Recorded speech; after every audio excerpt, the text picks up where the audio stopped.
Então a Bíblia fala da coroa incorruptível, conforme nós vimos em 1 Coríntios capítulo 9, versículo 25 a 27. Fala da coroa de alegria para aqueles que cuidam de pessoas, para aqueles que cooperam para a salvação de almas, para aquelas pessoas que se preocupam com outras pessoas. E através de suas mensagens, de seus testemunhos, de sua entrega para servir as outras pessoas, elas cooperam para a salvação dessas pessoas. As pessoas aceitam a oferta de salvação em Cristo Jesus. Conforme Paulo vai dizer em 1 Tessalonicenses capítulo 2, versículo 19. Porque qual é a nossa esperança, ou gozo, ou coroa de glória? Porventura não sois vós também diante do nosso Senhor Jesus Cristo em sua vinda? Então, essas pessoas receberão a coroa de alegria, mas ele também fala da coroa da vida para aqueles que vencem as tentações. Conforme nós sabemos também, Jesus foi tentado em todas as coisas. Existem basicamente 3 fontes de tentação: a carne, o mundo e o diabo. E Jesus, depois de ter vencido a tentação, a Bíblia diz que vieram os anjos e o serviram. A Bíblia diz em Tiago, capítulo 1, versículo 12, bem-aventurado o varão que é tentado, porque quando for provado, receberá a coroa da vida, que o Senhor dará àqueles que o amam. Então, eu sei que a tentação é a natureza humana vista do ponto de vista de sua sensibilidade. E a todo momento a pessoa é bombardeada por esses atrativos, pelas fantasias, oriunda da sua própria natureza carnal, oriunda dessa outra fonte de tentação que é o mundo, a fonte social, e também do diabo, que trabalha no nível de mentalização de desejo das pessoas. Mas ele também fala da coroa da justiça, reservada para aqueles que amam a vinda de Jesus, conforme 2 Timóteo, capítulo 2, capítulo 4, versículo 8. 2 Timóteo 4, 8. Paulo vai dizer: já estou sendo oferecido por aspersão de sacrifício, por libação de sacrifício. O tempo de minha partida está próximo. Partida ali no grego êxodo faz referência ao êxodo da nação de Israel do Egito rumo à terra de Canaã, mas a igreja também terá o seu êxodo, a sua partida desse mundo. E Paulo então disse: já estou sendo oferecido por libação de sacrifício, o tempo de minha partida está próximo. Combati o bom combate, acabei a carreira e guardei a fé. Desde agora a coroa da justiça me está guardada, a qual o Senhor justo juiz me dará naquele dia, e não somente a mim, mas a todos que amarem a sua vinda. Mas ele também fala da coroa de glória, reservado para aqueles que pastoreiam o rebanho de Deus, para aqueles que cuidam de pessoas, para aqueles que têm cheiro de ovelhas e não de gabinetes, para aqueles que cuidam de pessoas, se preocupam com pessoas e não com os seus empreendimentos. A Bíblia diz em 1 Pedro, capítulo 5, versículo 4, e quando aparecer o sumo pastor, alcançareis a incorruptível coroa de glória. Mas depois, então, desse tribunal de Cristo virá as bodas do Cordeiro. E as bodas do Cordeiro, esse casamento é uma sequência e se seguirá ao tribunal de Cristo, visto que quando surge, a igreja aparece vestida com a justiça dos santos. Então, isso pode referir-se àquilo que foi aceito no tribunal de Cristo. Portanto, as bodas do Cordeiro provavelmente acontecerá entre o tribunal de Cristo e a segunda vinda de Cristo em glória. Então nós vemos que, conforme a Bíblia diz aqui, no versículo 7 de Apocalipse 19, regozijemo-nos e alegremos e demo-lhes glória, porque vindas são as bodas do Cordeiro e já sua esposa se aprontou. Então nós vemos também que as bodas do Cordeiro, ela acontece no céu e diz respeito particularmente à igreja. Enquanto que o versículo 9 diz: disse-me, escreve bem-aventurado aqueles que são chamados à ceia das bodas do Cordeiro. E disse: essas são as verdadeiras palavras de Deus. E isso, a festa das bodas, alguns acreditam que pode ocorrer na terra e diz respeito a Israel. Existem várias passagens dizendo acerca disso. Mateus capítulo 22, versículos de 1 a 14. Lucas capítulo 14, versículo 16. A parábola das 10 virgens também em Mateus capítulo 25. Nós vemos ali Israel aguardando o seu Messias. Israel aguardando a vinda do esposo. E essa festa de casamento, então, ela torna-se uma parábola que abrange todo o período milenial, para a qual Israel será convidado a fazer parte. E muitos irão rejeitar, e esse convite se estenderá aos gentios.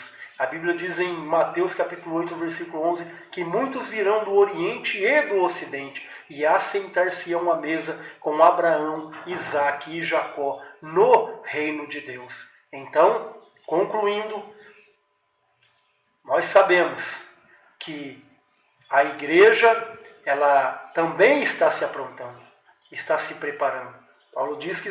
Paulo dizia, e nós temos isso como referência para nós hoje também, que a igreja está sendo preparada como uma virgem pura para encontrar com o seu Senhor.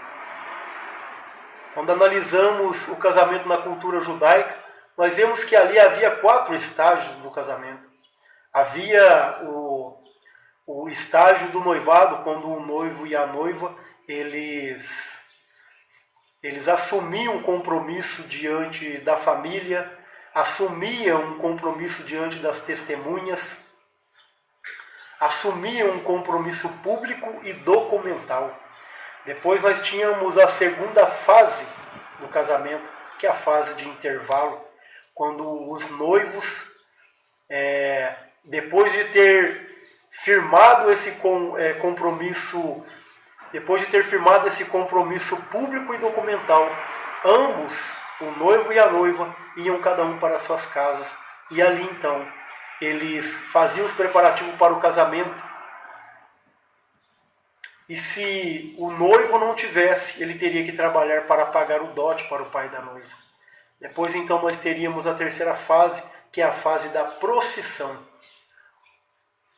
O noivo então, envolvido em um ambiente de festa, com seus amigos chegados, ele fazia uma procissão em direção à casa da noiva. E a noiva, quando ele chegava lá, a noiva já estava preparada, a noiva já estava pronta para receber o noivo.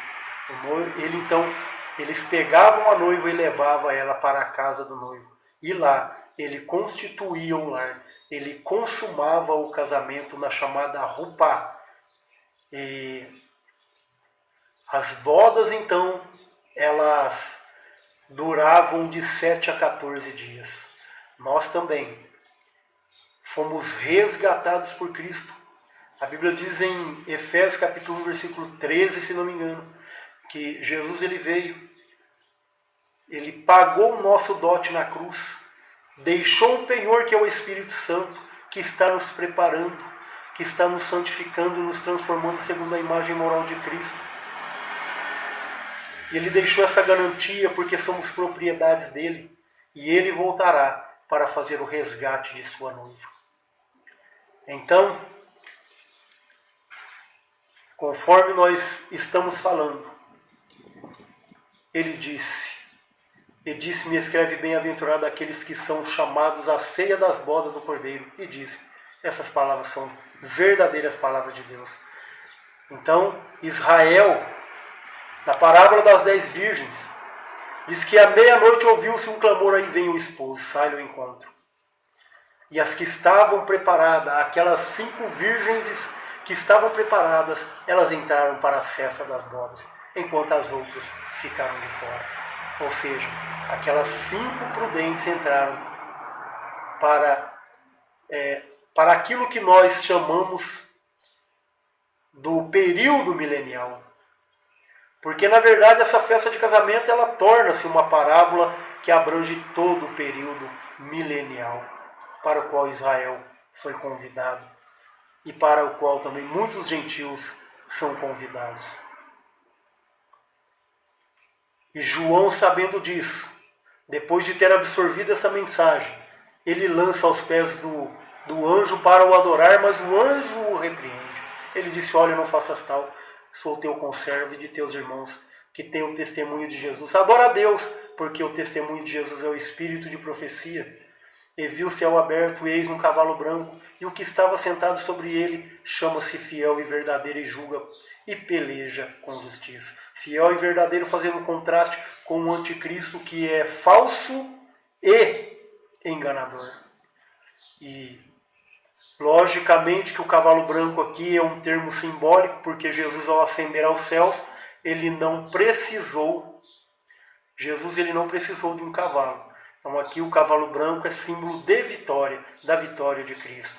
E ele aparece também com os seus olhos eram como chama de fogo, fazendo um paralelo com o capítulo 1 de Apocalipse, quando João vê Jesus em seu estado glorificado. Ou seja, os olhos como chama de fogo, os olhos perscrutador, ele penetra a intimidade. Ele vai julgar as palavras dos homens, ele vai julgar as ações e as obras dos homens, ele vai julgar os segredos do coração, dos corações dos homens. Os homens hoje, eles podem escapar do julgamento do tribunal humano, mas eles não escaparam do julgamento, do julgamento de Cristo. E sobre a sua cabeça havia muitos diademas, porque ele vem como o Rei dos Reis, Senhor dos Senhores. Ele vem coroado como o Rei da Glória. Ele vem como governador supremo. Ele é o Todo-Poderoso. E ele tem um nome escrito que ninguém sabia senão ele mesmo.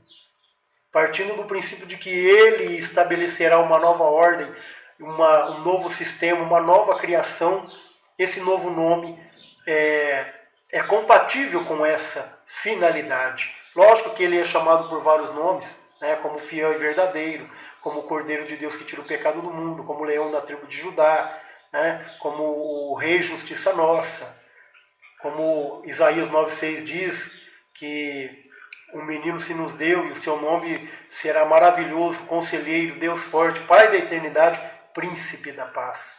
Então aqui, o nome dele é compatível com a finalidade da qual ele está vindo, que é estabelecer uma nova ordem.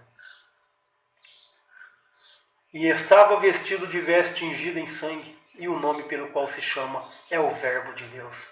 As vestes tingidas em sangue, existem várias interpretações para isso. Alguns acreditam que isso pode estar relacionado com o próprio sangue dos mártires, dos mártires que durante a grande tribulação foram mortos.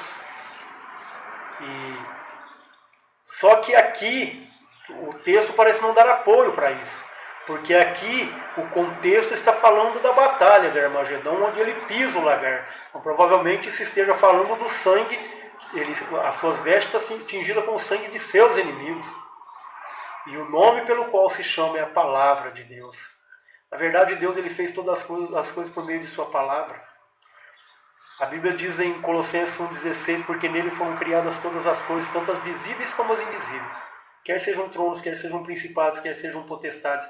Todas as coisas foram feitas por ele e para ele, e ele é antes de todas as coisas, e todas as coisas subsistem por meio dele.